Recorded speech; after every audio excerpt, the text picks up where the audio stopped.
You're watching EAC News. Thanks for joining us. Former US President Donald Trump said it was unacceptable that the Russian President Vladimir Putin was using the Trump called the N-word, the word nuclear, so often.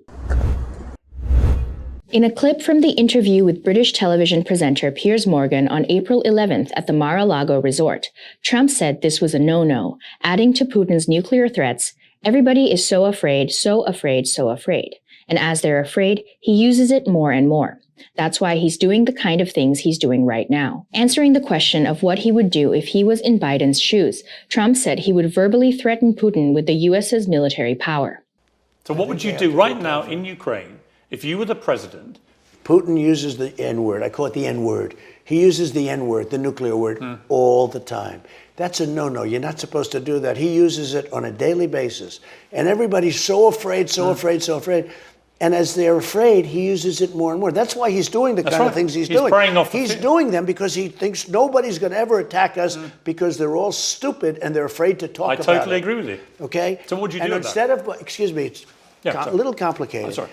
Instead of, kowtowing, instead of Biden saying, oh, he's got nuclear weapons. He keeps saying he's got nuclear.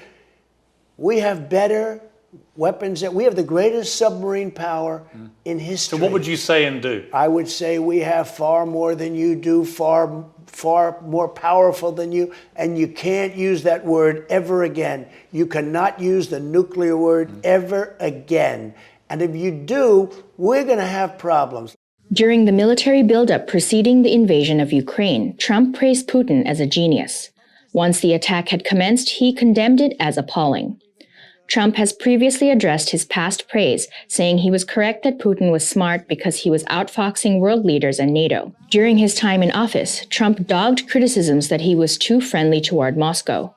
The U.S. intelligence community found that Russia interfered in the 2016 presidential election to boost his chances of winning the White House. Special counsel Robert Mueller's report determined Trump's campaign had numerous contacts with Russian officials, but that there was not enough evidence to establish a criminal conspiracy.